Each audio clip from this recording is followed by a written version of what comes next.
quiso abocarse a una profesión que lo ayudara a cambiar el mundo. Como no la encontró, se dedica a la ciencia política.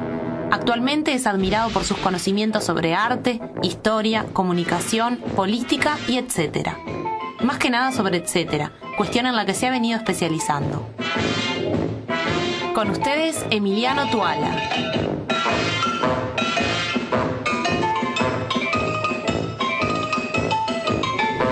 Bueno, damos comienzo a la columna de Emiliano, postergada, pobre, y le damos la bienvenida también al jingle, que no lo habíamos escuchado, la presentación. Ahora denos su presentación al jingle. Que seguí con la campaña. Bueno, Emiliano, estuviste bastante sensibilizado por el Día de la Madre, ¿no? Sí, madre hay una sola, se llama la columna de hoy. Aprovechando que fue el Día de la Madre y que estamos en la Semana de la Madre y en una el mes de la emotiva, sensible. Y lo tomo como excusa para pensar el mito de la Madre Teresa de Calcuta. La madre de la humanidad prácticamente. Pero esto es bien de nuestra época, es bien de los 90 lo de la Madre Teresa. Bueno, pero me vas a cagar la columna. Ya tenés la conclusión antes de que yo arranque. Yo no la leí, lo tiré a ojo. Claro. Es como contar la película, el final de la película antes de que empiece. En la puerta del cine. Pero no, vamos a hablar, aparte de eso, vamos a hablar de otras cosas. Lo que hoy es Macedonia, nació Teresa de Calcuta en 1910, murió en el 97, fue una monja católica que fundó la Congregación de las Misioneras de la Calidad de Calcuta. Comenzó a trabajar en la India, luego se expandió por todo el mundo esta congregación. Recibió el Premio Nobel de la Paz en el 79, fue beatificada en el 2003 y es un ícono mundial del altruismo, la bondad, del amor, la paz y todas las cosas lindas de Occidente. De la vida.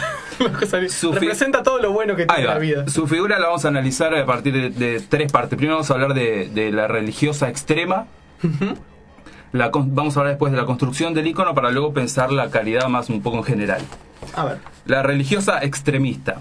Antes que enfermera, maestra, humanista o lo que fuere, Teresa de Calcuta era una religiosa fanática y esto es una faceta que no se conoce mucho. Era de verdad una extremista. Su madre la educó en la caridad y en el catolicismo más ortodoxo. Se fue con una amiga a los 18 años a Irlanda y después de ahí cruzó a la India e inició su noviciado. ¿Y a qué se fue a Irlanda con la amiga? Bueno, dice fue que un momento oscuro de la vida. Parece que aprender inglés. ¿Cuántos amigos que se llaman? Me voy de un intercambio a aprender. No está totalmente confirmado que se fue a Irlanda y de ahí cruzó a la India.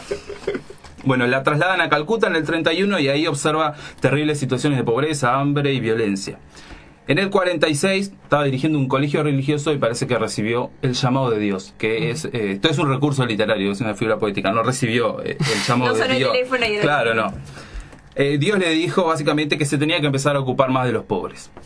Ella ahí comenzó a pedir donaciones y en el 50 el Vaticano autoriza la creación de las misioneras de la caridad, cuyo objetivo era socorrer a los más excluidos, gente con sida, inválidos, leprosos, huérfanos, moribundos de todo tipo. Sus hogares, que no eran centros de salud ni nada parecido, funcionaban como morideros. Esta palabra yo no la conocía. El moridero es un lugar donde uno va simplemente a morir. A quedarla. Ahí va. Los relatos y las imágenes sobre estos morideros son bastante claros. Bueno, en algún lado hay que morirse, ¿no? También. Sí, pero ahora vas a ver lo que es exactamente un moridero. Los hogares de la Madre Teresa eran casonas viejas, por lo general donadas, en las cuales se recibía a los desahuciados. Se los bañaba, se los pelaba, lo tiraban arriba de una colchoneta, los tapaban con una sábana, le dejaban un vasito de agua en el costado y le sugerían que rezara o les rezaban. Eso eran los hogares de la Madre Teresa de Calcuta. Está documentado, está en imágenes. No tienen esa idea en la cabeza, ese recuerdo de lo que eran los hogares de la Madre Teresa. Yo recién investigando me empecé a cuestionar eso que uno veía y que le parecía que estaba buenísimo y que eran colchonetas en el piso con gente que estaba simplemente tapada con una sábana. Ajá. Y que al lado tenía un vasito. Era como una especie de purgatorio, digamos, ¿no? O sea, una previa. Sí, las mujeres de la congregación no tenían casi conocimientos médicos y no contaban con remedios o remedios escasísimos. A veces la gente entraba más o menos y empeoraba ahí mismo o moría de cosas que se podían sanar muy fácilmente. Apuraban el trámite. Claro. Este hecho de que no contaran con medicamentos no es por razones económicas, porque la congregación desde un primer momento tuvo sobrados recursos. Esto tiene que ver con lo que decía al comienzo. La Madre Teresa era una fanática religiosa y tenía la idea de que las cosas buenas para los pobres y los desahuciados no estaban en esta vida, sino en otra vida. Además, sostenía la idea de que el dolor y el sufrimiento acercan a Dios, sobre todo cuando se trata de los pobres. Y ahora voy a citar algunas frases de la Madre Teresa. Nuestros sufrimientos son caricias bondadosas de Dios. Ama hasta que te duela. Si te duele es buena señal. ¡Ay, bueno, chanchita! ¿Cómo? Se ponía... La cosa así que esconde un mensaje. Ahí te está haciendo una guiñada, ¿no? Y después una tercera frase. Dale que aguanto, dale que aguanto. Se acordó de sus tiempos de moza en Irlanda. No tuvo tiempos de moza. Desde joven fue muy estricta su madre con ella.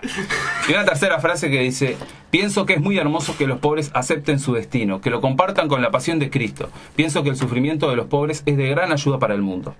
Lo curioso es que cuando la Madre Teresa tuvo problemas de salud, que fue varias veces, se atendió siempre en lujosos hospitales de Estados Unidos no y de iba Europa. Al moridero de ella. Claro, no iba al moridero de ella y además no aceptaba el dolor, porque siempre se trataba.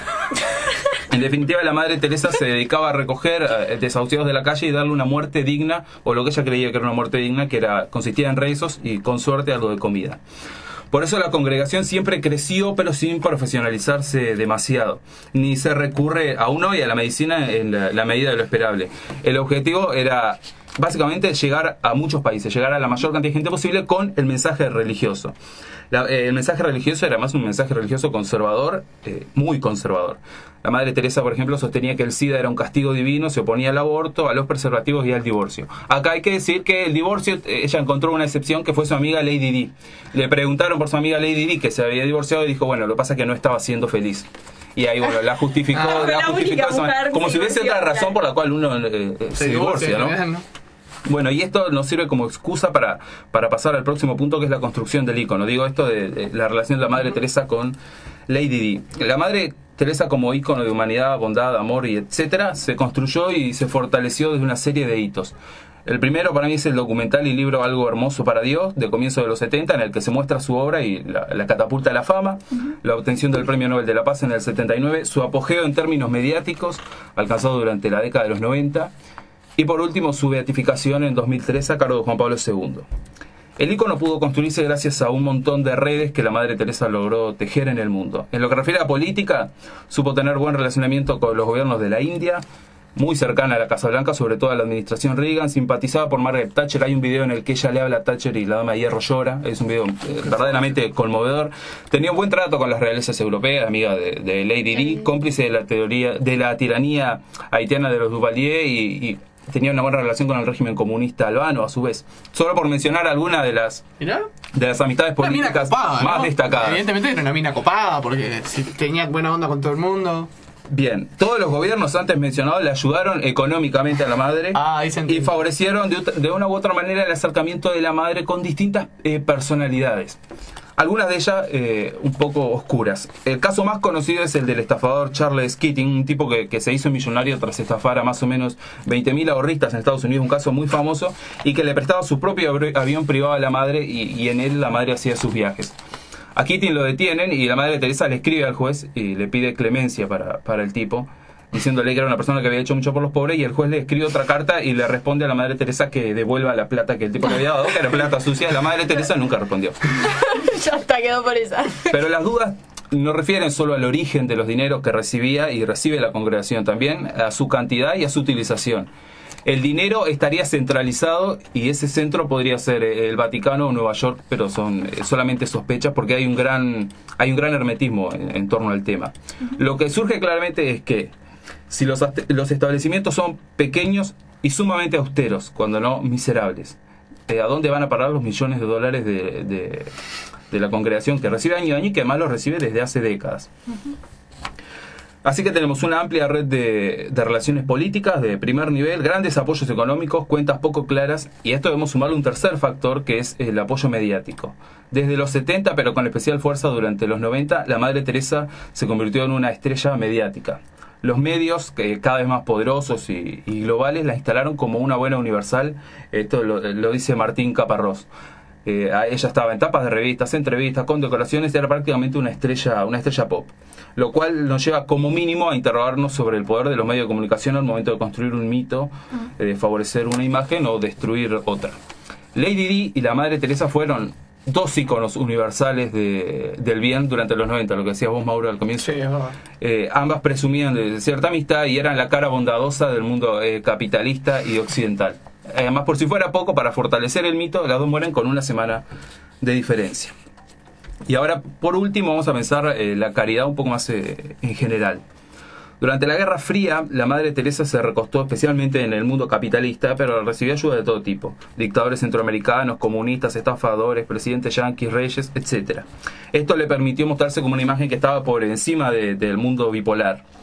Con la caída del socialismo real, el fin de la historia o el pretendido fin de la historia, el auge neoliberal y la crisis de las izquierdas, la Madre Teresa se consagra como la versión universal de la justicia social. O sea, llega para llenar un hueco, que era un hueco que habían dejado las izquierdas y el progresismo.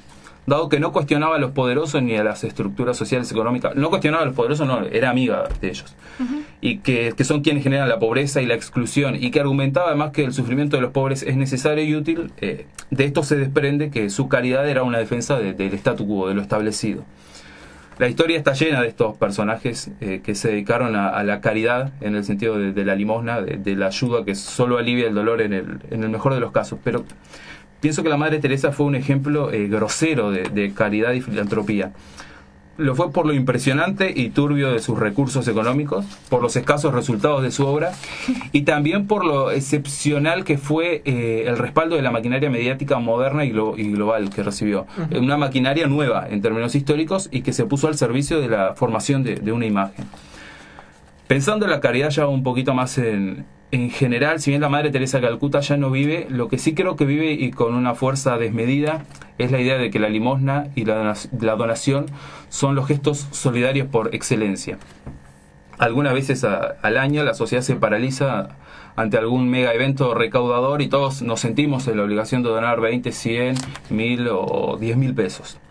Ahora bien, cuando llega el momento de pagar un impuesto o de bancar un plan social, todos nos quejamos, o una parte importante de la sociedad se queja. Aclaro acá, entre paréntesis, no creo que el plan social sea limosna, no creo porque lo hace el Estado, porque es parte de un plan estratégico, porque se exige una contrapartida, etcétera. Ahora, lo que al ciudadano le enoja es no poder hacer un uso individual y arbitrario de su solidaridad. Yo gano tanto y no quiero que el Estado me saque para esto. Yo quiero donar tanto para tal cosa. Es una forma de caridad plenamente individual, que implica dejar la suerte de los que menos tienen librada a las ganas de ayudar de los que tienen más.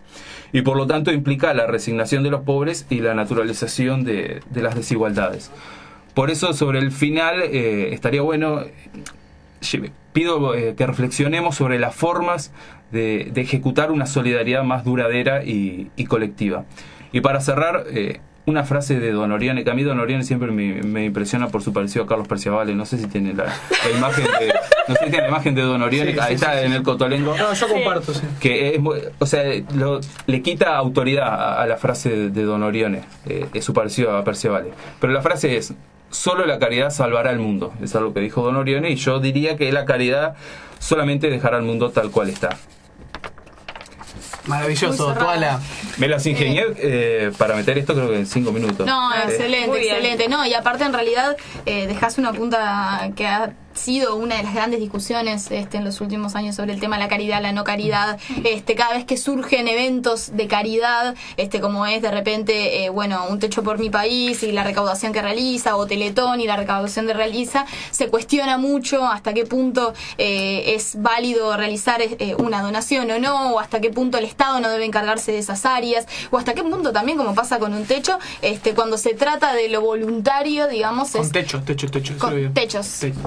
Techo solo. ¿Es uno? Sí, tiene más pegada. El nombre así limpito. Cuando estamos hablando de este tipo de programas privados, digamos, no se cuestiona y no se plantea no colaborar. Y cuando estamos hablando de otros planes de gobierno, como puede ser el Plan Juntos, por más que se critique y tenga muchos puntos débiles, donde también el Plan Juntos se trataba de buscar la solidaridad en la sociedad civil, no tiene tanto apoyo, es mucho más criticado y se ve con malos ojos que la sociedad civil participe de programas estatales o genera una polémica mucho más fuerte, que no ocurre con Techos para Mi País, porque se considera relativamente caritativo y demás.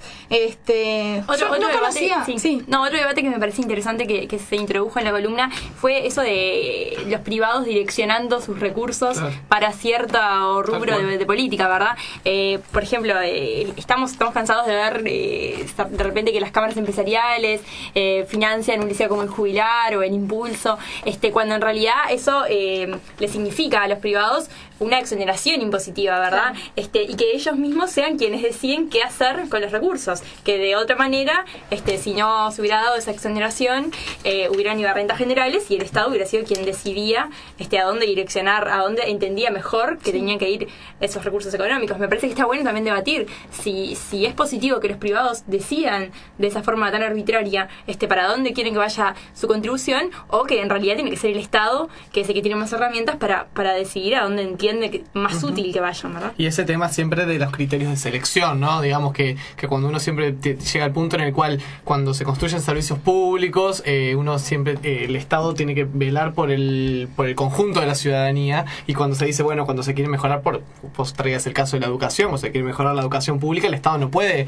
elegir a qué chiquilines va a dejar entrar a la educación pública para que entren los mejores y tengan una mejor educación, sino que el Estado tiene que velar por el bien común. En estos actos de caridad o de trabajo privado, que hoy en día tiene otros nombres, la responsabilidad social empresarial, llamale como quieras, siempre está esa cuestión justamente arbitraria de seleccionar y decir, no, elegimos a las familias por la voluntad que muestran, por el esfuerzo que le ponen, por el entusiasmo. Bueno, cualquiera de esas variables ya son criterios de sesgo y de selección en los cuales no estás trabajando para el conjunto, y probablemente no estás llegando a los que están peor, que probablemente los que estén peor sean los que manifiesten menos voluntad, menos interés, menos todo, porque están en la lona, ¿no? Entonces ahí hay siempre un criterio de decir, no, estamos ayudando a los que se ayudan a sí mismos, y en eso un sesgo que los privados bien se pueden permitir y que el Estado no. Claro.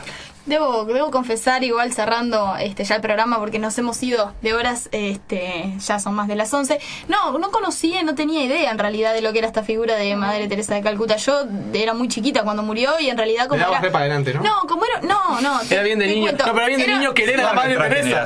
Claro, a mí me mataste un pedazo de mi corazón. No sé si es eso. Como era un ícono religioso, yo la verdad es que no soy atea, no tengo ningún tipo de no profeso ningún tipo de religión. Siempre lo noté como del lado de eso, ¿no? De transmitir una cierta religión y demás, y nunca le presté atención. No lo había visto su lado un poco más oscuro, digamos, economicista tal vez. No, el lado oscuro de la Madre Teresa. Hay un montón de documentales y libros para... Quedó como una monja buena, digamos. Sí, hay uno que es el más crítico, que es Ángel del Infierno, que es Christopher Hitchens, que es el primero que se animó a tirar abajo el mito allá por los 90, y que hizo un documental. Creo que no está con nosotros ya, Christopher. ¿Qué habrá pasado, no?